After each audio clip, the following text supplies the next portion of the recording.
नमस्कार विद्यार्थी मित्रांनो, आज आपण इयत्ता 9वी मध्ये गणित भाग 1 मधील चौथे प्रकरण गुणोत्तर व प्रमाण यामधील सराव संच क्रमांक 4.1 सोडवून पाहणार आहोत. या आधीच्या व्हिडिओजमध्ये आपण या आधीच्या प्रकरणांवर आधारित सर्व सराव संच सोडवून पाहिलेले आहेत. तर आता आपण गुणोत्तर व प्रमाण या प्रकरणातील पहिलाच सराव संच म्हणजे सराव संच क्रमांक 4.1 सोडवण्याची सुरुवात करूया. बघा, आपण या आधीच्या इयत्तेमध्ये सुद्धा गुणोत्तरे कशा स्वरूपात असतात त्या स्वरूपाचा अभ्यास केलेला होता. आता इथे बघा, पहिला जो प्रश्न आहे तो काय आहे, तर खाली दिलेल्या संख्यांच्या जोड्यांमधील पहिल्या संख्येचे दुसऱ्या संख्येशी असलेले गुणोत्तर संक्षिप्त रूपात लिहा. आता इथे आपल्याला दोन संख्या दिलेल्या आहेत, 72 आणि 60. यामध्ये पहिल्या संख्येचे दुसऱ्या संख्येशी असलेले गुणोत्तर आपल्याला संक्षिप्त रूपात लिहायचे आहे. आता हे संक्षिप्त रूपात लिहित असताना आपल्याला हे आधी सुरुवातीला गुणोत्तराच्या स्वरूपात लिहिणे आवश्यक आहे. व 72 आणि 60 यांचे गुणोत्तर 72:60 अशा स्वरूपात आपल्याला लिहिणे गरजेचे आहे. आता बघा, याचे आपण काय करणार आहोत, तर याला संक्षिप्त रूप देणार आहोत. संक्षिप्त रूप देणार म्हणजेच काय, तर हे अंश छेद रूपात आधी लिहून घेऊया, 72/60. बघा, आता जर विचार केला तर या दोन्ही संख्यांना भाग जाणारी आपल्याला एखादी संख्या शोधावी लागेल. ज्या संख्येने दोन्ही संख्यांना म्हणजे 72 आणि 60 या दोन्ही संख्यांना भाग जाणारी संख्या आपल्याला माहिती आहे, 12 ने भाग जातो या दोन्ही संख्यांना. 12 संग 72, 12 म्हणजे 60. मग जर 12 ने आपण या संख्यांना आपण भाग लावला तर बघा, 12 संग 72 आणि 12 म्हणजे 60 अशा स्वरूपात याचं आपल्याला संक्षिप्त रूप पाहायला मिळतं. आता ह्याच्यापेक्षा आपल्याला संक्षिप्त रूप देता येऊ शकत नाही. म्हणजेच आपल्याला हे जे अंश छेद रूपात आहेत तेच आपल्याला गुणोत्तराच्या स्वरूपात कशा स्वरूपात लिहिता येतील, तर बघा, 6/5 अशा स्वरूपात आपल्याला हे गुणोत्तराच्या स्वरूपात संक्षिप्त रूपामध्ये पहिले जे उदाहरण आहे 72 आणि 60 हे आपल्याला लिहिता येऊ शकतात. बघा, अतिशय सोपे असे उदाहरण आहे. तसंच आता आपण दुसऱ्या उदाहरणाकडे वळूया. सराव संचातील दुसरे उदाहरण आहे ते बघा, यामध्ये 38 आणि 57 अशा प्रकारच्या दोन संख्या दिलेल्या आहेत. आता या दोन संख्यांना आपल्याला संक्षिप्त रूप द्यायचे आहे. सुरुवातीला आपण या दोन संख्या गुणोत्तराच्या स्वरूपात लिहूया, 38/57 अशा स्वरूपात लिहिलेल्या आहेत. यानंतर आपण या संख्या अंशछेद रूपात लिहूया. बघा, 38/57. बघा, जर आपण विचार केला 38 आणि 57 या दोन्ही संख्यांना भाग जाणारी संख्या कोणती आहे, तर 19 ही संख्या आहे. 19 दुने 38, 19 त्रिक 57. बघा, 19 ने 38 ला भागले तर आपल्याला इथे 2 मिळतील आणि 19 ने 57 ला भागले तर इथे आपल्याला 3 मिळतील. 19 त्रिक 57. यानुसार आपल्याला काय मिळालेले आहे, तर याचे संक्षिप्त रूप 2/3 आणि हे गुणोत्तराच्या स्वरूपात लिहिताना आपण कसे लिहिणार, तर 2/3 अशा स्वरूपात इथे आपण लिहिणार आहोत. बघा, हे सुद्धा उदाहरण आपले सोडून झालेले आहे. आता यामधील बघा, या पहिल्या प्रश्नातील तिसरे जे उदाहरण आहे त्या तिसऱ्या उदाहरणाकडे आपण वळूया. तिसऱ्या उदाहरणामध्ये 52 आणि 78 अशा दोन संख्या दिलेल्या आहेत. बघा, पहिली संख्या 52 दिलेली आहे, दुसरी संख्या 78 दिलेली आहे. जर विचार केला तर या दोन्ही संख्यांना भाग जाणारी संख्या कोणती असेल, बघा, जरा आपण जर विचार केला 52/78 अंशछेद रूपात लिहूया आधी, 52/78 बरोबर. बघा, 26 ने भाग जातो. या दोन्ही संख्यांना 26 ने भाग जाताना आपल्याला दिसून येतोय 26 दुने 52, 26 त्रिक 78. तसं जर विचार केला तर आपल्याला 13 ने सुद्धा भाग लावता येतो. 13 × 52, 13 78. म्हणजेच कसं मिळेल, तर 4/6 अशा संख्या मिळतात जर 13 ने भाग लावला तर. पण 4 आणि 6 यांना परत आपल्याला 2 ने भाग लावता येऊ शकतो. 2 ने जर भाग लावला तर आपल्याला यांचे अजून संक्षिप्त रूप मिळेल, ते म्हणजेच 2/3. 2 दुनी 4 आणि 2 त्रिक 6. पण त्याऐवजी आपण 13 ने भाग लावण्याऐवजी आपण ते डायरेक्ट 26 ने भाग लावलेला आहे. म्हणजे 26 दुने 52, 26 त्रिक 78. म्हणजे याचे आपल्याला संक्षिप्त रूप जे आहे ते काय मिळालेलं आहे, तर 2/3. आणि हे गुणोत्तराच्या स्वरूपात आपण कसे लिहिणार, तर 2/3. बघा, हे जो आपला सराव संचातील पहिला प्रश्न होता तो पूर्णपणे सोडवून झालेला आहे. यामध्ये आपल्याला काय दिलेले होते, तर पहिल्या राशीच्या दुसऱ्या राशीशी असलेले गुणोत्तर म्हणजे पहिली संख्या आणि दुसरी संख्या यांच्यामध्ये असलेले गुणोत्तर आपल्याला संक्षिप्त रूपामध्ये लिहायचे होते. आपण संक्षिप्त रूपामध्ये लिहित असताना सुरुवातीला काय केले, तर यामध्ये त्या दोन्ही संख्यांना, म्हणजे इथे 72 60 आहे, इथे 38 57 आहे, इथे 52 78 आहे, या दोन्ही संख्यांना भाग जाणारी एखादी संख्या शोधली आणि त्याने भागून आपण काय केले तर ह्याला मिळणारे संक्षिप्त रूप जे आहे ते आपण मिळवलेले येथे आहे. बघा यातील जो पहिला प्रश्न होता तो आपला पूर्ण झालेला आहे. बघा आता आपण सराव संचातील दुसऱ्या प्रश्नाकडे वळणार आहोत. सराव संचातील दुसरा प्रश्न जो आहे तो बघा काय आहे तर पुढील राशींपैकी पहिल्या राशीचे दुसऱ्या राशीशी असलेले गुणोत्तर संक्षिप्त रूपामध्ये लिहायचे आहे. यामध्ये पहिली जी राशी दिलेली आहे ती 700 रुपये आणि दुसरी राशी जी दिलेली आहे ती 308 रुपये अशा स्वरूपात दोन राशी दिलेल्या आहेत.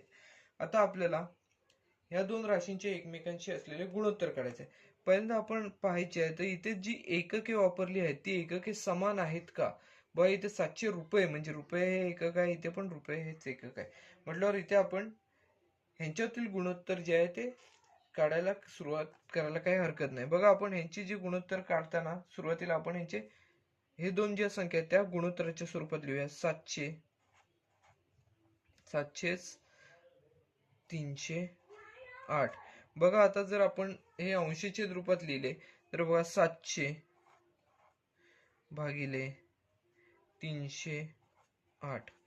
बघा जर आपण यांना भाग लावला, या दोन संख्यांना भाग जाणारी एखादी संख्या शोधली तर आपल्याला कोणती संख्या मिळते. बघा आपल्याला जर विचार केला तर इथे आपल्याला 28 या संख्येने या दोन्ही संख्यांना भाग जाताना दिसून येतोय. बघा 28 ने जर भाग लावला या दोन्ही संख्यांना तर बघा कितीचा लागतोय तो. 28 ने 700 ला भागले तर बघा कितीचा लागतोय. 28 दुने 56. बघा 70 मधून 56 वजा झाले 14 राहतील, 14 वर एक शून्य घेतले 140 झाले.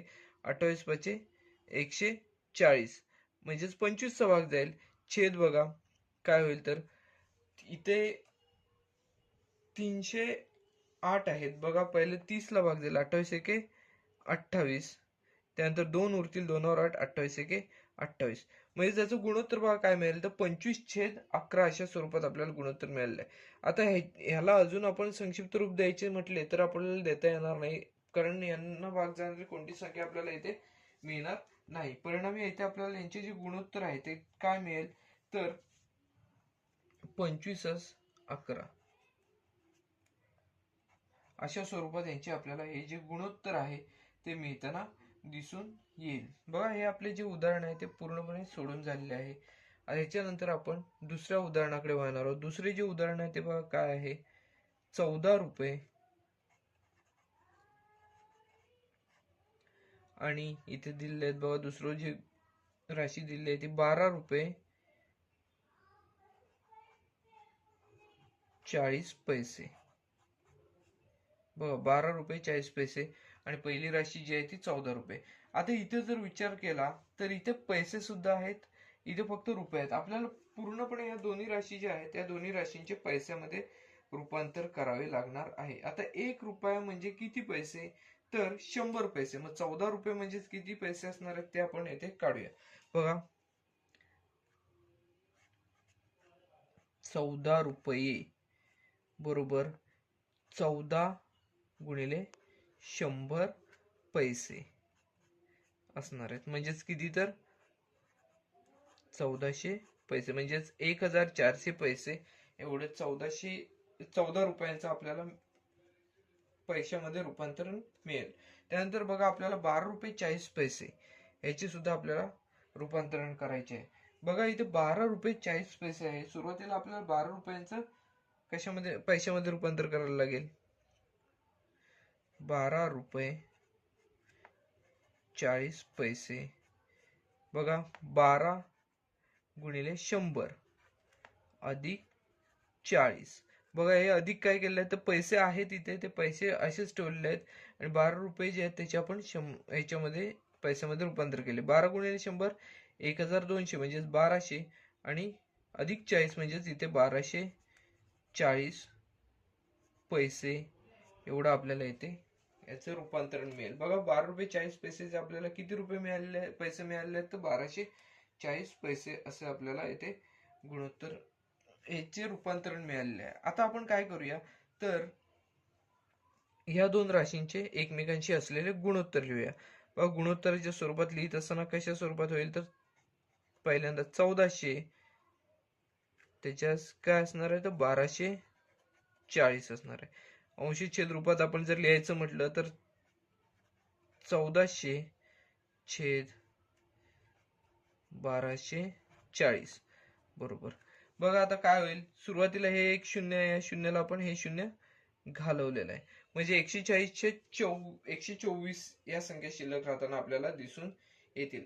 140 आणि 124 या दोन्ही संख्यांचा जर विचार केला तर आपल्याला 4 ने ह्या दोन्ही संख्यांना भाग लावता येऊ शकतो. बघा 4 ने भाग जर लावला, 4 त्रिक 12, 2 राहतील, 2 शून्य म्हणजे 20 होतील, 4 पंचे 20 म्हणजे 35 छेद 4 त्रिक 12 आणि 4 एके 4 म्हणजे 35/31 अशा स्वरूपात आपल्याला याचं गुणोत्तर मिळेल.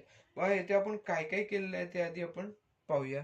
सुरुवातीला ते गुणोत्तर मिळाले, ते गुणोत्तराच्या स्वरूपात लिहूया. 35/31 अशा स्वरूपात आपल्याला इथे गुणोत्तर मिळालेले. आता हे कसं मिळालं ते आपण परत एकदा पाहूया. इथे बघा 14 रुपये दिले होते, 14 रुपयाचं आपण पैशामध्ये रूपांतरण केलं. त्यानंतर 12 रुपये 40 पैसे दिलेले होते, त्याचे आपण पैशामध्ये पण रूपांतरण करून घेतले. त्यानंतर 1400 आणि 1240 हे गुणोत्तराच्या स्वरूपात मांडून घेतले, अंशी छेद रूपात मांडून घेतले, शून्याला शून्य कॅन्सल केलं म्हणजेच 140/124 हे आपल्याला मिळाले आहेत. ह्या दोन्ही संख्यांना भाग जाणारी संख्या शोधली तर आपल्याला 4 ही संख्या मिळते. 4 या संख्येने ह्या दोन्ही संख्यांना भाग जातो.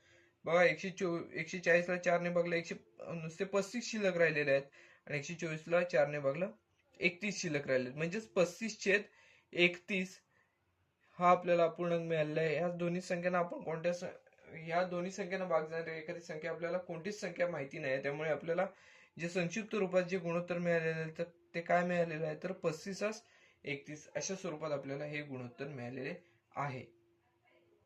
बघा आता आपण पुढच्या उदाहरणाकडे वळणार आहोत. यामध्ये बघा दोन राशी दिलेल्या आहेत, त्यातली पहिली राशी आहे ती 5 लिटर आणि दुसरी राशी आहे ती 2500 मिलीलिटर. बघा याच्यामध्ये एक राशी जी आहे ती लिटर मध्ये आहे, दुसरी मिलीलिटर मध्ये आहे. मग या दोन्ही राशी आपल्याला सुरुवातीलाच मिलीलिटर मध्येच करून घ्याव्या लागतील. आता 5 लिटरचे मिलीलिटर मध्ये रूपांतर करत असताना आपल्याला त्याला 1000 ने गुणावे लागते, म्हणजेच 5 गुणिले 1000 बरोबर 5000 मिलीलिटर.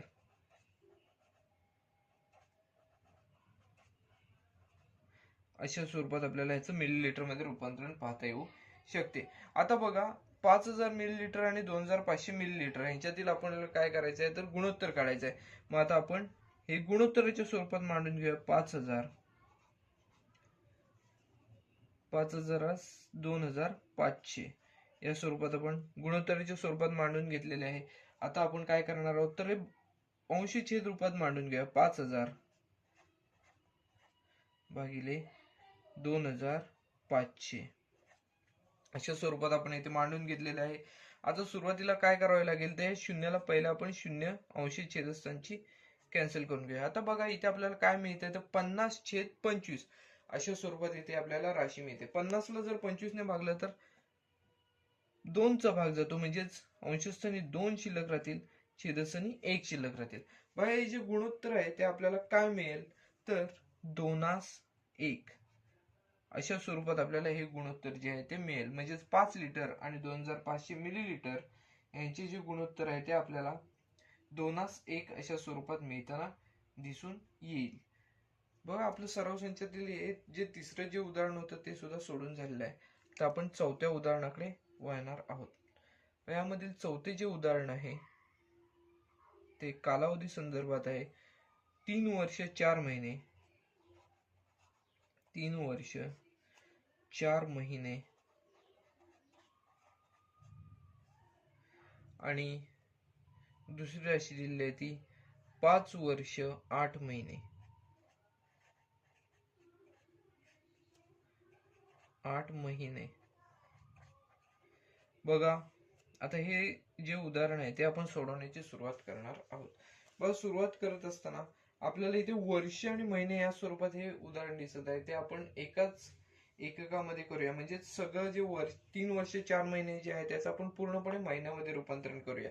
आपल्याला माहिती आहे 1 वर्ष म्हणजेच 12 महिने, मग आपल्याला 3 वर्ष 4 महिने काढत असताना 3ला 4ने गुणावं लागेल, 3ला 12ने गुणावं लागेल आणि त्यामध्ये 4 महिने मिळवावे लागतील. तेवढे महिने असणार आहे त्यामध्ये. 3 वर्ष 4 महिने बरोबर काय येणार आहे तर 3 गुणिले 12 अधिक 4. 12 त्रिक 36, 36 अधिक 4 म्हणजे 40 इथे महिने आपल्याला मिळतील. महिने जे आहेत ते आपल्याला इथे मिळतील 40 महिने. 3 वर्षे 4 महिने म्हणजे 40 महिने आहेत. आता आपण 5 वर्षे 8 महिने म्हणजेच एकूण किती महिने असतात ते आपण इथे काढणार आहोत. बघा 5 वर्ष 8 महिने बरोबर बघा 5 गुणिले 12. वर्षाला आपण 12ने गुणलं महिन्यामध्ये रूपांतरण करायला आणि आधीपासून जे महिने आहेत ते त्यामध्ये मिळवले. बघा 12 पंचे 60, 60 अधिक 8 68 म्हणजे इथे आपल्याला 68 महिने मिळतील. इथे एकूण महिन्यांची संख्या किती झाली, सुरुवातीला 40 आणि नंतर आपल्याला जी मिळालेली राशी आहे ती 68. आता या दोन राशी ज्या आपल्याला मिळालेल्या आहेत या दोन राशींमध्ये आपण गुणोत्तर काढूया. ह्या दोन राशींचे गुणोत्तर जे संक्षिप्त रूपात आपण काढूया. बघा पहिली जी राशी आहे ती 40 आहे. 40 68 अशा स्वरूपात आपल्याला ही राशी मिळालेली आहे. बघा आपण हे अंशछेद रूपात लिहूया. 40/68. आता अंशछेद रूपात लिहिल्यानंतर बघा ह्या 40 आणि 68 या दोन्ही संख्यांना भाग जाणारी संख्या आहे ती आपल्याला शोधावी लागेल. बघा जर विचार केला तर या दोन्ही संख्यांना भाग जाणारी संख्या ही 4 ही संख्या आहे.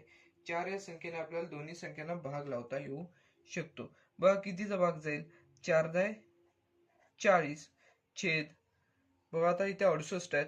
पहिल्यांदा आपण 6 ला भाग लावूया. 4 एके 4, 6 मधून 4 गेले 2 राहतील, 2 वर 8 गेले 28 झाले, 4 7 28 म्हणजे 10/17 अशा स्वरूपात हे आपल्याला गुणोत्तर मिळताना दिसून येईल.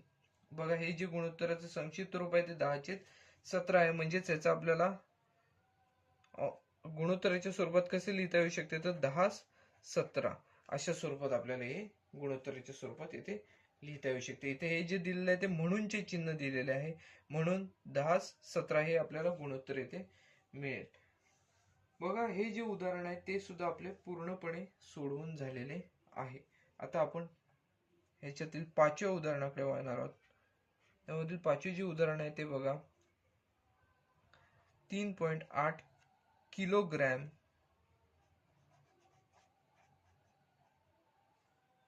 3.8 किलोग्रॅम आणि 1900 ग्रॅम ह्या दोन राशींमध्ये आपल्याला गुणोत्तर करायचं आहे. बघा ह्या ज्या राशी आहेत त्यामध्ये जर आपण पाहिलं तर यामध्ये सुद्धा आपल्याला एकके समान दिसत नाहीत. पहिल्याचं एकक जे आहे ते किलोग्रॅम आहे आणि दुसऱ्याचं एकक ग्रॅम आहे. मग आता आपण दोन्ही राशी ग्रॅम मध्ये रूपांतरण करूया. 1 किलोग्रॅम म्हणजे 1000 ग्रॅम हे आपल्याला माहिती आहे. मग बघा 3.8 किलोग्रॅम 3.8 किग्रॅम 3.8 किलोग्रॅम बरोबर आपल्याला माहिती आहे 3.8 ला आपल्याला 1000 ने गुणावं लागेल ग्रॅम मध्ये रूपांतरण करताना. 3.8 गुणिले 1000 बरोबर बघा 3800. आपण याला गुणलं तर आपल्याला इथे 3800 ग्रॅम एवढं आपल्याला इथे मिळताना दिसून येईल. बघा आपलं पहिली जी राशी आहे 3.8 किलोग्रॅम त्याच्याऐवजी आपल्याला मिळालेली राशी आहे ती काय आहे तर 3800 ग्रॅम एवढी आपल्याला मिळालेली आहे.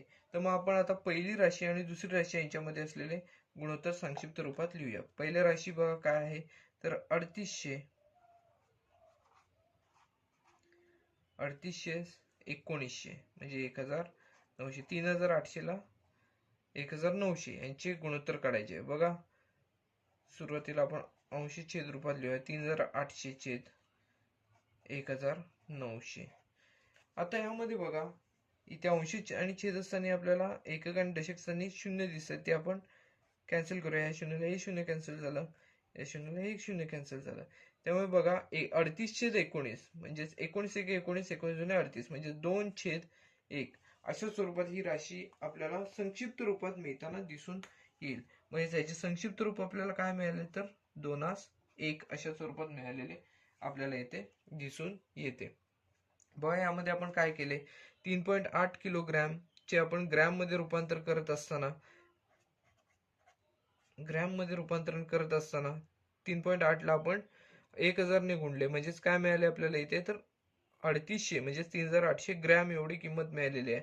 त्यालाच आपण काय केले तर पहिल्या राशीने भागले, म्हणजेच आपण काय केले तर संक्षिप्त रूप दिलेले आहे याला आपण, आणि याला आपल्याला संक्षिप्त रूप जे आहे ते आपल्याला मिळालेले 2:1 अशा स्वरूपात मिळालेले आहे. बघा चौथे उदाहरण झाले, पाचवे पण उदाहरण झाले. आता आपण पुढे 6व्या उदाहरणाकडे वळणार आहोत. बघा या उपप्रश्नातले 6वं जे उदाहरण आहे, 6वा उपप्रश्न आहे तो बघा काय आहे तर 7 मिनिटे 20 सेकंद 20 सेकंद आणि आपल्याला दुसरी जी राशी दिलेली आहे ती काय आहे तर 5 मिनिटे 6 सेकंद 5 मिनिटे 6 सेकंद. आता इथे पण बघा आपल्याला ही जी राशी दिलेली आहे ही राशी वेगवेगळ्या एककांमध्ये आहे. आपण काय करूया तर सगळी जी आहे राशी ती आपण पूर्णपणे सेकंदामध्ये तिचे रूपांतरण करूया. आपल्याला माहिती आहे 1 मिनिट म्हणजेच 60 सेकंद असतात. मग आपण 7 मिनिट 20 सेकंदांचं पूर्णपणे सेकंदांमध्ये रूपांतरण करूया. सोडवण्याची सुरुवात करूया. बघा सुरुवातीला 7 मिनिटे 20 सेकंद बरोबर 7 गुणिले 60 म्हणजे मिनिटाला आपण 60 ने गुणलं अधिक 20 सेकंद आहेत ते आपण यामध्ये मिळवले. बस 60 गुणिले 7 जर केलं तर बघा 742 म्हणजे 420 अधिक 20 440 येथे आपल्याला मिळेल. यांची बेरीज जी आहे ती यांची किंमत आपल्याला 440 एवढी मिळेल. 440 सेकंद. बघा आपल्याला 7 मिनिट 20 सेकंदांचं सेकंदामध्ये रूपांतरण करता आलेलं आहे. त्यानंतर 5 मिनिट 6 सेकंदांचं आपण सेकंदांमध्ये रूपांतरण करूया. 5 मिनिट 6 सेकंद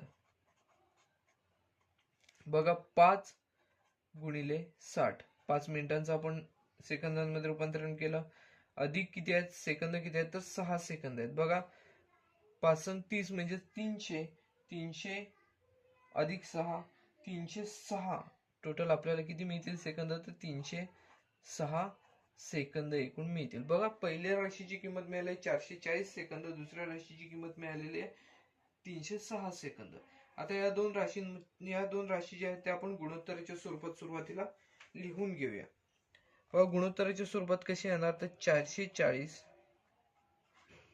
ला 306 अंशी छेद रूपात लिहिताना 440 छेद 306. बघा आपण जर या दोन संख्यांना भाग जाणारी एखादी संख्या शोधली, बघा संख्या मोठमोठ्या असल्यामुळे इथे आपल्याला संख्या शोधायला थोडी अवघड जाईल, परंतु जर आपण लहान संख्यांपासून जरी विचार सुरुवात केली तरी आपल्याला भाग लावता येऊ शकतो. बघा 440 आणि 306 या दोन्ही संख्यांना भाग जाणारी संख्या आपल्याला इथे 2 आहे माहिती आहे. मग 2 ने आपण आधी भाग लावून बघूया. बेदुने 4 बेदुने 4 बेशून्य 0 220 येणार 2 ने भागलं तर. बघा 306 ला 2 ने भागलं बे एके बे बे पंचे 10 बेत्रिक 6 म्हणजे 220 चे 153 एवढं आपल्याला याची किंमत मिळालेली आहे. आता बघा या दोन संख्यांना जर भाग जाणारी आपण संख्या शोधायचा विचार केला, 220 आणि 153 या दोन्ही संख्यांना भाग जाणारी एखादी संख्या, तर आपल्याला इथे कोणती संख्या सांगता येऊ शकत नाही, म्हणजे त्याला आपल्याला संक्षिप्त रूप देता येऊ शकत नाही. म्हणून आपण काय म्हणणार तर हे जे मिळालेलं आपल्याला इथे संक्षिप्त रूप आहे 220 ला 153 हे मिळालेले आपल्याला संक्षिप्त रूप आहे असे म्हणता येऊ शकते. म्हणजे ह्या दोन राशींचे गुणोत्तर आहे त्याचे संक्षिप्त रूप काय मिळाले तर 220 153 हे मिळालेले आपल्याला संक्षिप्त रूप आहे. तर बघा सराव संख्येतील जो दुसरा प्रश्न होता यामध्ये दोन राशी दिलेल्या होत्या, त्यांचे आपल्याला त्या राशींना आपल्याला संक्षिप्त रूप द्यायचे होते. तर त्यामध्ये 6 उपप्रश्न होते, ते 6च्या 6 उपप्रश्न आपले पूर्णपणे सोडून झालेले आहेत. आता आपण सराव संचातील तिसऱ्या प्रश्नाकडे वळणार आहोत. हा जो तिसरा प्रश्न आहे तो बघा काय आहे तर पुढील शतमाने संक्षिप्त रूपात लिहा अशा स्वरूपात असलेला हा प्रश्न आहे. आता इथे जे शतमान जे दिलेलं आहे ते बघा 75 100 अशा स्वरूपात दिलेले आहे. हे शतमान आहे. आता या शतमानाचे आपण संक्षिप्त रूप काय असेल ते मिळूया. बघा 75 100 आहे. अंशी छेद रूपात लिहायचं झालं तर 75/100 अशा स्वरूपात आपण येथे लिहिणार आहोत. बघा 75/100. आता 75 आणि 100 या दोन्ही संख्यांना भाग जाणारी संख्या आपण शोधली तर इथे आपल्याला 25 ही संख्या मिळते की ज्याने 75ला पण भाग जातोय आणि 100 या संख्येला सुद्धा भाग जाताना येथे दिसून येतोय. मग बघा 25/75/25 अशा स्वरूपात हे आपल्याला संक्षिप्त रूप दिसून येईल. 3/4. आता 3 आणि 4 यांना भाग जाणारी कोणती संख्या आपल्याला इथे सांगता येत नाही, म्हणून आपण याचे जे गुणोत्तर आहे ते काय म्हणू शकतो तर 3/4 आहे असे इथे आपण म्हणू शकतो. बघा या उदाहरणामध्ये आपल्याला 75/100 अशा प्रकारे गुणोत्तर दिलेले होते. त्याचे आपल्याला संक्षिप्त रूप द्यायला सांगितलेले होते. या संक्षिप्त रूप देत असताना आपण त्याच्या अंशीच्या रूपात मांडणी केली. त्याला भाग जाणारी संख्या मिळवली ती म्हणजेच 25. 25 ने आपल्याला या दोन्ही संख्यांना भाग लावता येतो. आपल्याला संक्षिप्त रूप 3/4 मिळाले म्हणजेच 3/4 हे जे गुणोत्तर आहे ते आपल्याला या ज्या दिलेली राशी आहे त्या राशीचे मिळालेले आहे. आता आपण ह्यातील जे दुसरे उदाहरण आहे त्या दुसऱ्या उदाहरणाकडे वळूया. बघा इथे आपल्याला दिलेलं आहे 44/100 म्हणजे 44ला 100 अशा स्वरूपात हे गुणोत्तर दिलेले आहे. याचे आपण संक्षिप्त रूप देऊया. बघा आपण हे गुणोत्तर अंशीच्या रूपात आधी लिहूया. 44ला 100 बरोबर बघा 44/100 अशा स्वरूपात आपल्याला ह्याची मांडणी करता येते. बघा जर दोन्ही संख्यांचा विचार केला तर आपल्याला 4 ने आपल्याला दोन्ही संख्यांना भाग लावता येऊ शकतो. म्हणजेच 44ला 4 ने जातो, 100ला पण 4 ने भाग जातो. 25/100. बघा मग काय करूया 44ला आपण जर 4 ने भाग लावला तर 11चा भाग जातो छेद बघा 25/100 म्हणजेच 11/25 अशा स्वरूपात ह्यांचा भागाकार आपल्याला मिळेल. 11/25. मग आपल्याला गुणोत्तराच्या स्वरूपात कशा स्वरूपात लिहिता येतील बघा 11/25 अशा स्वरूपात हे गुणोत्तराच्या स्वरूपात आपल्याला लिहिता येतील. दिलेल्या शतमानाचे आपण संक्षिप्त रूप काय मिळवलेले आहे तर 11/25 असे मिळवलेले आहे. बघा आता तिसरं जे उदाहरण आहे ते उदाहरण जरा विचार करण्यासारखं आहे. इथे आपल्याला काय दिलेलं आहे तर 6.25%. आता टक्के म्हणजेच काय तर याच्या छेदस्थानी 100 आहेत असं गृहीत धरून चालायचं असतं. म्हणजे 6.25 आपण इथे सोडवायची सुरुवात करूया. 6.25/100 हे शतमानामध्ये आपल्याला अशा स्वरूपात लिहिता येईल. पण अंशस्थानी जर विचार केला तर दशांश चिन्ह आहे. आपण हे दशांश चिन्ह घालवूया. दशांश चिन्ह घालवण्यासाठी आपल्याला काय करावं लागेल तर हे जे दशांश चिन्ह दोन संख्येने पुढे सरकवण्यासाठी आपल्याला 100 ने गुणावं लागेल. अंशाला 100 ने गुणलं तर छेदाला पण 100 नेच गुणावं लागेल. म्हणजे अंशाला 100 ने गुणलं तर आपल्याला 625 ही संख्या मिळेल. आणि छेदस्थानी बघा 100 गुणिले 100. आपण अशा स्वरूपात का लिहिले 100 गुणिले 100 तर भागाकार करायला आपल्याला सोपं पडेल म्हणून आपण 100 गुणिले 100 अशा स्वरूपात लिहिलेलं आहे. बघा आता 100 आणि 625 या दोन्ही संख्यांना 25 ने भाग जातो हे आपल्याला माहिती आहे. बघा 25 जुने 50 12 उरले 12 वर 5 म्हणजे 125 25 5 125. बघा 25/100 म्हणजे इथे पहिल्या 100ला 4चा भाग गेला. पुढे बघा परत वरती अंशस्थानी 25 राहिलेले आहेत. 25 1 25 25/100. बघा अंशस्थानी इथे 1 राहिलेले दिसतात. 1/4 गुणिले 4 म्हणजेच 16. 1/16 अशा रूपात आपल्याला याचं संक्षिप्त रूप मिळालेलं आहे. म्हणजेच आपण हे गुणोत्तराच्या स्वरूपात 1/16 अशा स्वरूपात लिहिणार आहोत. बघा इथे आपण काय केलेलं आहे ते आपण परत एकदा समजून घेऊया. व्यवस्थितपणे समजून घेऊया. बघा 6.25% असं दिलेलं होतं इथे. मग आपण याचं शतमानामध्ये रूपांतर कसं केलं तर 6.25/100. मग 6.25 आहेत आपण दशांश चिन्ह घालवण्यासाठी आपण दशांश चिन्ह दोन संख्येने पुढे सरकवलं म्हणजे याला आपण 100 ने गुणले 625 मिळवण्यासाठी. जसं आपण छेदस्थानाला पण 100ला 100 ने गुणलं आणि हा जो गुणाकार आहे तो गुणाकाराच्या स्वरूपात लिहिला. डायरेक्ट गुणाकार किती येतो 100 गुणिले 100 10,000 हा न लिहिता अशा स्वरूपात लिहिला. का तर आपल्याला पुढे भागाकार करायला सोपे जाईल. 625 आणि 100 यांना 25 ने भागले. बघा 625 ला 25 चा भाग गेला, इथे 100 ला 4 चा भाग गेला. इथं 25 एके 25, 25 चौक 100. बघा मग अंशस्थानी इथे आपल्याला एक शिल्लक राहिलेले दिसतात. 1/4 गुणिले 4 16 हे आपल्याला मिळालेले आहेत. म्हणजेच एकाच 16 अशा प्रकारे हे जे गुणोत्तर आहे ते आपल्याला मिळालेले दिसून येते. बघा आपले तिसरे जे उदाहरण आहे ते सुद्धा पूर्णपणे सोडून झालेले आहे. आता आपण शतमान संदर्भातलं जे चौथं उदाहरण आहे ते आपण घेऊया. बघा इथे 52 100 असं दिलेलं आहे. 52 ला 100 असं दिलेलं आहे.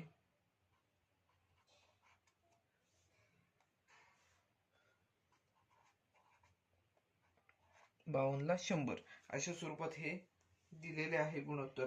मग आता याच्यामध्ये आपण काय करणार आहोत तर 52 आणि 100 हे अंशछेद रूपात लिहून घेणार आहोत. सुरुवातीला 52 ला 100 बरोबर 52/100. बघा विचार केला तर आपल्याला या दोन्ही संख्यांना भाग जाणारी संख्या कोणती मिळते? 4 या संख्येने या दोन्ही संख्यांना भाग जाताना दिसून येतोय.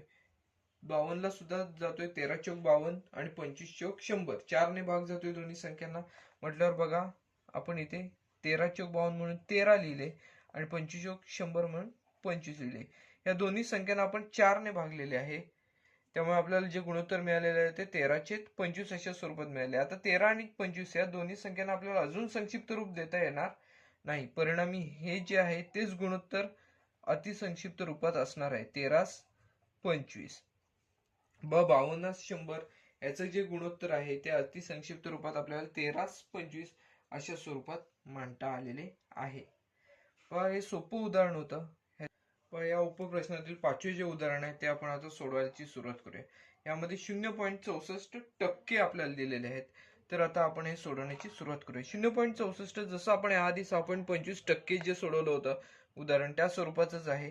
म्हणजेच आपल्याला इथे 0.64%चं आपण शतमानामध्ये रूपांतर केलं तर 0.64/100 अशा स्वरूपात आपल्याला इथे दिसून येईल.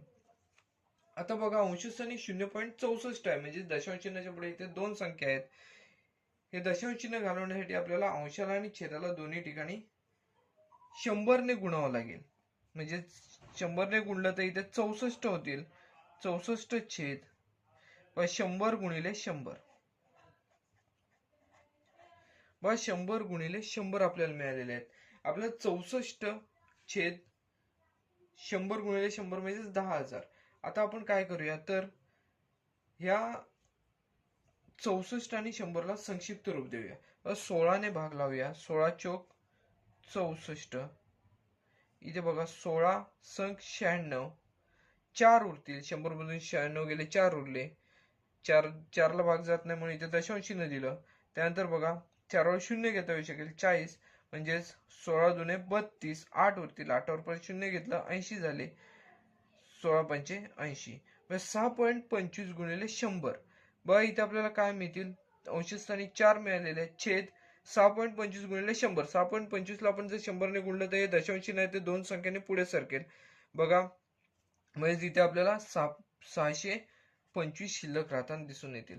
बघा ह्याच्यापेक्षा अजून पुढे आपल्याला संक्षिप्त रूप देता येणार नाही. परिणामी आपल्याला याचे संक्षिप्त रूप काय म्हणता येतं 4/625 आहे अशा स्वरूपात आपल्याला याचे संक्षिप्त रूप आहे असे म्हणता येऊ शकते. बघा हे जे उदाहरण होते ते सुद्धा आपले पूर्ण झालेले होते. सराव संच क्रमांक 4.1 मधील तिसरा जो प्रश्न होता पुढील शतमाने संक्षिप्त गुणोत्तरांच्या रूपात लिहा तो आपला पूर्ण झालेला आहे. आता आपण चौथ्या प्रश्नाकडे वळणार आहोत. व सराव संचातील पुढील जे उदाहरण आहे ते आहे एक लहान घर 3 माणसे 8 दिवसात बांधू शकतात तर तेच घर 6 दिवसात बांधण्यास किती माणसे लागतील. बघा आता इथे आपल्याला काय दिसतंय तर 3 माणसे 8 दिवसात घर बांधतात आणि तेच घर 6 दिवसात पूर्ण करायचे आहे तर माणसे किती लागतील. बघा कमी दिवसात ते जर घर बांधून पूर्ण करायचं आहे याचा अर्थ आपल्याला तिथे माणसे वाढवावी लागणार आहेत. म्हणजे माणसे वाढणार याचा अर्थ काय इकडे 3 माणसे 8 दिवसात, 6 दिवसात बांधण्यासाठी माणसांची संख्या वाढवायला लागेल. म्हणजे त्याच्यावरून आपल्याला काय लक्षात येत आहे की हे एक व्यस्त चलनाचे उदाहरण आहे, व्यस्त प्रमाणाचे उदाहरण आहे. व्यस्त प्रमाणावर आधारित उदाहरणे आपण या आधीच्या इयत्तांमध्ये अभ्यासलेली आहेत. बघा येथे आपण जी आपल्याला दिलेली अट आहे ती बघा आपण पूर्ण करूया. माणसे किती आहेत, तर समजा माणसांची संख्या x आहे असं समजूया. त्यानंतर दिवस y आहे. आपल्याला माहिती आहे व्यस्त चलनामध्ये गुणाकार स्थिर असतो, म्हणून x गुणिले y हा गुणाकार जो असणार आहे तो स्थिर असणार आहे. सुरुवातीला बघा आपल्याला 3 माणसे आपल्याला दिलेली आहेत. 3 माणसे घर किती दिवसात पूर्ण करतात, तर 8 दिवसात पूर्ण करतात. आता 3 गुणिले 8 x गुणिले y म्हणजे 3 गुणिले 8 यांचा गुणाकार आपल्याला 24 मिळेल. बघा हा गुणाकार जो आहे तो प्रत्येक ठिकाणी स्थिरच असणार आहे. आता यानंतर बघा आपल्याला इथे काय विचारलेलं आहे, तर तेच घर 6 दिवसात पूर्ण करायचे आहे, तर माणसांची संख्या किती लागेल. माणसांची संख्या आपण इथे p आहे असं इथे समजूया. मग p गुणिले 6 म्हणजेच इथे आपल्याला किती दिवस, इथे स्थिरांक जो आहे तो 6p हा आपल्याला मिळताना दिसून येईल. बघा परंतु आपल्याला हे व्यस्त चलनाचे उदाहरण आहे हे आपल्याला इथे लिहावे लागेल. बघा हे तयार करत असताना आपण तक्त्याच्या स्वरूपात जरी तयार केले तरी सुद्धा चालणार आहे. तक्त्याच्या स्वरूपात अतिशय अजून चांगल्या स्वरूपात दिसेल. बघा आपण व्यस्त चलन असल्यामुळे इथे वाक्य रचना करूया. हे व्यस्त चलनाचे उदाहरण आहे हे आपण इथे दाखवून देऊया. बघा घर बांधण्यासाठी माणसांची संख्या वाढवली. घर बांधण्यासाठी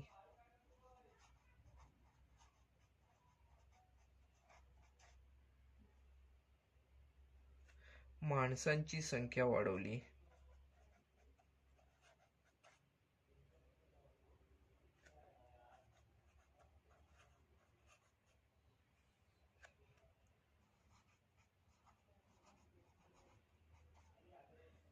तर घर कमी दिवसात बांधून होईल. तर घर कमी दिवसात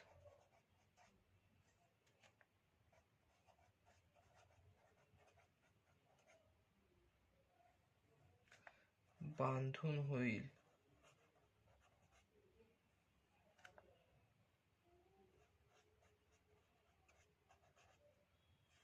व यावरून आपल्याला काय म्हणता येऊ शकते, तर हे व्यस्त चलनाचे उदाहरण आहे, म्हणून हे व्यस्त चलनाचे उदाहरण आहे. हे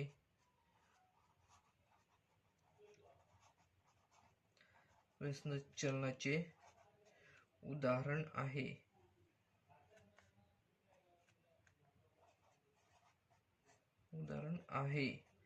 म्हणजे त्याच्यामध्ये गुणाकार स्थिर असतो हे आपल्याला माहिती आहे. हा जो गुणाकार असतो तो स्थिर असतो.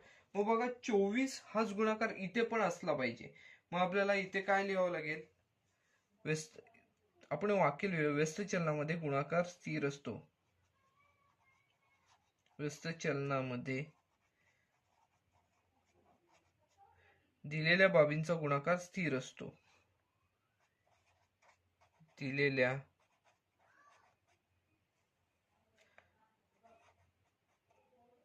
बाबींचा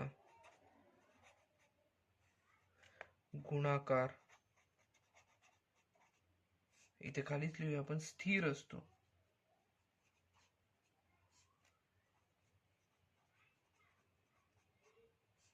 गुणाकार स्थिर असतो म्हणजे आपल्याला इथे बघा पहिल्यांदा गुणाकार जो 24 मिळालेला आहे, दुसऱ्यांदा गुणाकार काय मिळालेला आहे, तर 6p. म्हणजे 24 एवढीच किंमत या 6p ची पण असणार आहे. मग p ची किंमत येते आपल्याला काढायची आहे. p म्हणजेच माणसांची संख्या आहे इथे बघा, म्हणजे 24 किंवा 6p बरोबर 24, म्हणून 6p बरोबर 24 असं आपल्याला लिहावं लागेल. म्हणून p बरोबर बघा 6 इकडे गुणाकारासाठी आहे, p बरोबर ते बरोबर चिन्हाच्या पलीकडे जाऊन भागाकार होईल. 24/6.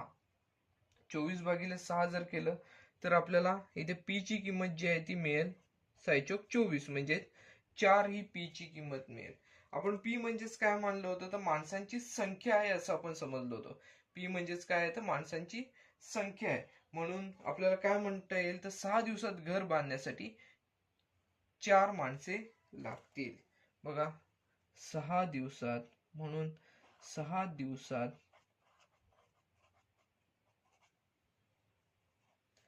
घर बांधण्यासाठी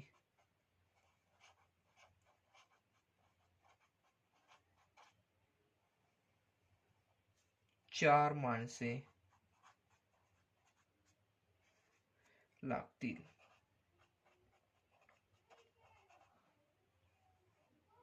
मग 6 दिवसात घर बांधण्यासाठी येथे आपल्याला किती माणसे लागतील, तर 4 माणसांची आवश्यकता लागेल. बघा या उदाहरणामध्ये आपण काय केलं, तर दिलेल्या अटीनुसार येथे आपण माणसांची संख्या, दिवसांची संख्या आणि व्यस्त चलन असल्यामुळे x गुणिले y, दोन बाबींचा गुणाकार या स्वरूपात याची मांडणी केली. त्यानंतर आपण थोडीशी वाक्यरचना केली, व्यस्त चलन आहे यामध्ये दाखवून दिले आणि व्यस्त चलनामध्ये गुणाकार स्थिर असतो, त्यामुळे हे जे दोन गुणाकार आहेत त्यांच्या किमती समान आहेत. त्यानुसार पी ची किंमत काढली. पी म्हणजेच आपण माणसांची संख्या घेतली होती, म्हणजे 6 दिवसात घर बांधण्यासाठी आपल्याला 4 माणसे लागतील, हे यावरून आपण सोडवलेले आहे. आपले बघा या सराव संचातील चौथा जो प्रश्न होता तो सुद्धा पूर्ण झालेला आहे. बघा सराव संचातील पुढचा जो प्रश्न आहे त्यामध्ये प्रश्न बघा, सूचना काय आहे, तर पुढील गुणोत्तरांचे शतमानात रूपांतर करा. यामधील पहिले जे गुणोत्तर दिलेले आहे ते 15:25 अशा स्वरूपात दिलेले आहे. आपण या गुणोत्तराचे अंशछेद रूपात मांडणी करूया. 15/25. बघा आता इथे विचार करत असताना छेदस्थानी 25 आहेत, शतमानात रूपांतर करत असताना छेदस्थानी इथे 25च्या ठिकाणी 100 आले पाहिजेत. मग 25ला कितीने गुणल्यावर 100 मिळतील, तर 25ला 4ने गुणल्यावर इथे आपल्याला 100 मिळतील. म्हणून आपण इथे काय करायचे आहे, तर अंश आणि छेद दोन्ही ठिकाणी 4ने गुणायचे. 15 गुणिले 4 छेद 25 गुणिले 4.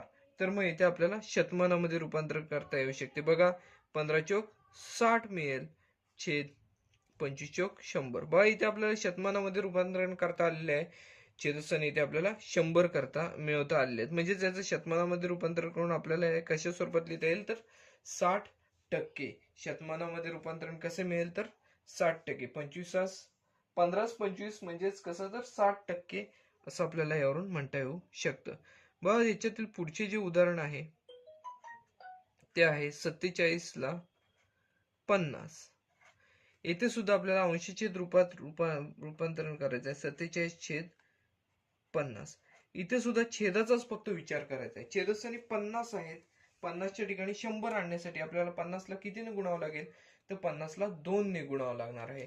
50ला आपण येथे 2ने गुणलं तर आपल्याला 100 मिळेल. म्हणजे आपण अंशाला पण 2ने गुणूया, तर आपल्याला शतमानामध्ये रूपांतरण करता येईल. 47 गुणिले 2 छेद 50 गुणिले 2. बघा काय होईल, 47 गुणिले 2, 47ला 2ने गुणलं तर आपल्याला इथे 94 मिळतंय, छेद 50 गुणिले 2 100 मिळतंय.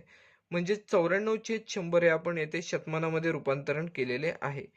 म्हणजे त्याचं आपण शतमान कसं लिहू शकतो, तर 94% अशा स्वरूपात त्याचं आपण शतमान लिहू शकतो. बघा ह्यातील 2 जी उदाहरणे होती ती आपली पूर्णपणे सोडून झालेली आहेत. आपण तिसऱ्या उदाहरणाकडे वळूया. तिसरे उदाहरण आहे ते बघा 7/100 असे हे उदाहरण आहे.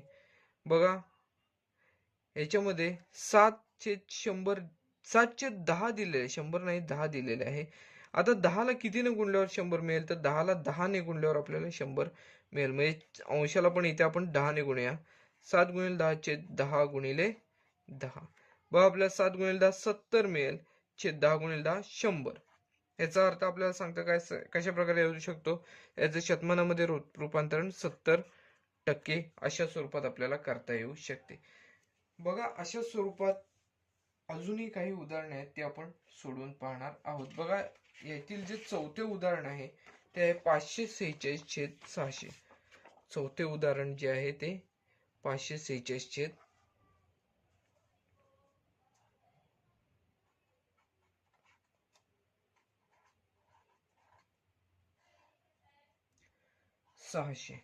बघा इथे 600 दिसत आहेत. 600च्या ठिकाणी 100 आणण्यासाठी आपल्याला 600ला 6ने भागावं लागणार आहे. आपण या आधीच्या उदाहरणांमध्ये गुणत होतो, परंतु या उदाहरणामध्ये भागाकार करावा लागणार आहे. मग भागाकार करून आपण येथे पाहूया. बघा अंशाला छेदाला 600ला आपण 6ने भागलं तर अंशाला आपल्याला 600नेच भागावं लागणार आहे. म्हणजेच 546/600 बरोबर, बघा अंशाला 6ने भागून बघूया. 546 भागिले 6/600 हा जर आपण भागाकार करून पाहिला तर बघा 6×9 = 54, 6×1 = 6 600ला 6ने भागलं तर आपल्याला इथे 100 मिळेल. म्हणजेच 91/100 अशा स्वरूपात हा भागाकार मिळेल. बघा याचं शतमानामध्ये रूपांतरण झालेलं दिसतंय. म्हणजेच आपल्याला ह्याचे 91% अशा स्वरूपात शतमान लिहिता येऊ शकतात. पुढचे जे उदाहरण आहे ते बघा 7/16. पाचवे जे उदाहरण आहे ते आहे 7/16. ह्याच्यामध्ये बघा छेदस्थानी 16 आहेत. 16ला अशी संख्या आपल्याला गुणाकारासाठी मिळवावी लागणार आहे की ज्याने गुणल्यावर आपल्याला 16च्या ठिकाणी 100 मिळू शकतात. बघा 7/16 गुणिले अंशाला आणि छेदाला आपण कितीने गुणायचं तर बघा 100ला आपण 16ने भागून बघितलं तर इथे आपल्याला 6.25 मिळतील. 6.25 ने गुणलं तर आपल्याला छेदस्थानी 100 मिळेल. बघा तसंच आपण अंशाला पण 6.25 ने गुणून पाहूया. बघा 6.25 ने अंशाला आणि छेदाला दोन्ही ठिकाणी गुणलं तर छेदस्थानी जे आहे ते आपल्याला काय मिळतील तर 16 गुणिले 6.25 म्हणजेच 100 मिळतील. आणि अंशाला सुद्धा आपण 6.25 ने गुणलं तर आपल्याला बघा इथे गुणाकार काय मिळतोय 43.75. हा गुणाकार इथे आपल्याला मिळताना दिसून येतो. म्हणजे त्याचं शतमानामध्ये रूपांतरण आपल्याला 43.75% अशा स्वरूपात करता येऊ शकते. बघा या प्रश्नातली जी 5 उदाहरणे होते पुढील गुणोत्तरांचे शतमानात रूपांतरण करा या प्रश्नामध्ये जी उदाहरणे होती ती सर्वच्या सर्व आपली सोडून झालेली आहेत. म्हणजे सराव संचातील 5वा जो प्रश्न होता तो आपला पूर्णपणे सोडून झालेला आहे. सराव संचातील पुढचे जे उदाहरण आहे 6वे उदाहरण ते काय आहे तर आभा आणि तिची आई यांच्या आजच्या वयांचे गुणोत्तर 2:5 आहे. आभाच्या जन्माच्या वेळी तिच्या आईचे वय 27 वर्षे होते. तर आभा आणि तिची आई यांची आजची वय काढा. आता याच्यामध्ये बघा गुणोत्तर दिलेले आहे 2:5. आभा आणि तिची आई जी आहे त्यांच्या वयांचे गुणोत्तर दिलेले आहे 2:5. आपण सुरुवातीला गुणोत्तरांची समान पट मानून घेऊया. समजा गुणोत्तरांची समान पट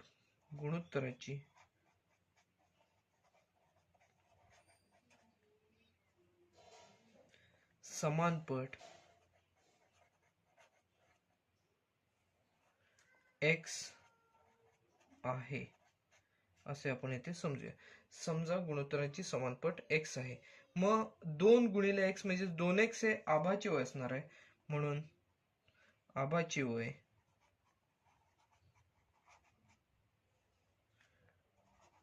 आजचे वय बरोबर किती असणार आहे तर 2x आणि आईच्या आजचे वय बरोबर 5 आहे. 5x असणार आहे. बघा गुणोत्तर जे असतं ते संक्षिप्त रूप असतं त्यामुळे आपण त्याची समानपट x मानलेली आहे. आणि आपण काय म्हटलेलं आहे तर आबाचे वय 2x आहे आणि आईचे वय 5x आहे. आता आपण काय करणार आहोत तर पुढे जी आपल्याला अट दिलेली आहे ती बघा काय आहे तर आबाच्या जन्माच्या वेळी तिच्या आईचे वय 27 वर्षे होते.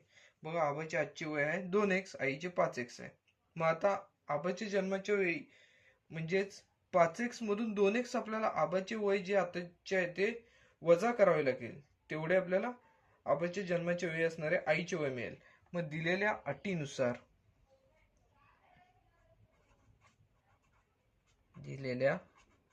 अटीनुसार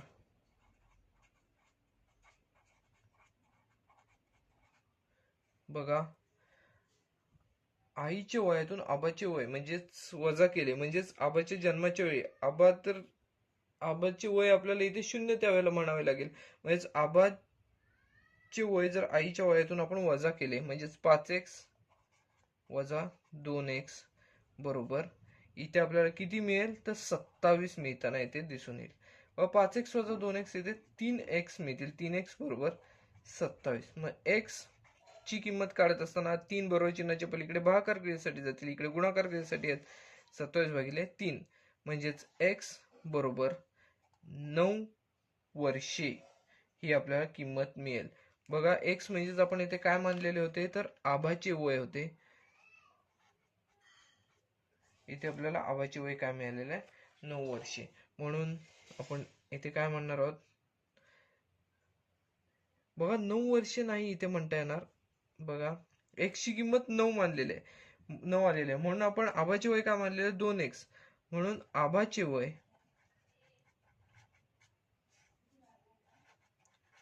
बरोबर 2x म्हणजेच 2 गुणिले 9 बरोबर 18 वर्षे एवढं आबाचे वय असणार आहे.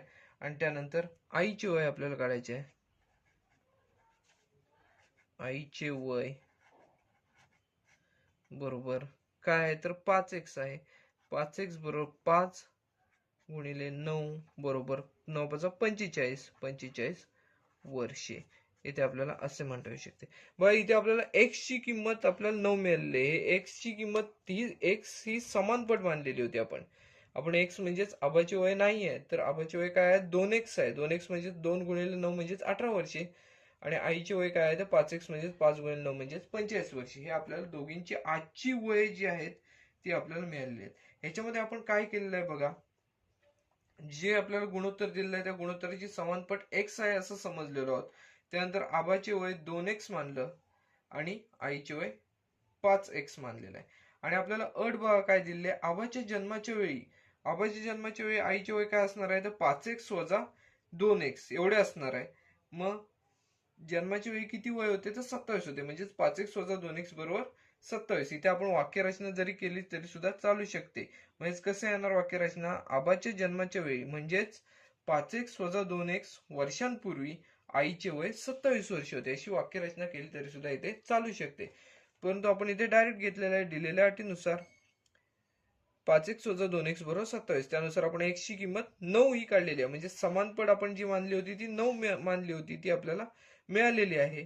त्यानंतर त्यानुसार आपण आबाचे वय 2x ची किंमत काढली म्हणजेच 18 वर्ष मिळाली आजचे वय. आणि आईचे आजचे वय 5x म्हणजेच 5 गुणिले 9 म्हणजेच 45 वर्षे हे आपल्याला मिळालेले आहे. बघा सराव संचातील 6वे जे उदाहरण आहे ते सुद्धा आपले पूर्णपणे सोडून झाले. या सराव संचामध्ये 8 मुख्य प्रश्न आहेत. याच्या पुढचेही प्रश्न जे आहेत ते अतिशय सोपे आहेत. याच अनुषंगाने आपल्याला तेही सोडवायचे आहेत. तर ते 2 प्रश्न तुम्ही या अनुषंगाने सोडवायचे आहेत. काही कठीण नाही, स्टेप बाय स्टेप आपण सोडवत गेलो की उत्तराकडे नक्कीच पोहोचत असतो. तर आजचा व्हिडिओ आपण इथेच थांबवत आहोत. व्हिडिओ आवडला असल्यास व्हिडिओ लाईक करा, जास्तीत जास्त शेअर करा, म्हणजे बऱ्याचशा विद्यार्थ्यांना याविषयी माहिती मिळवणे शक्य होईल. आणि चॅनल सबस्क्राईब करायला विसरू नका. धन्यवाद.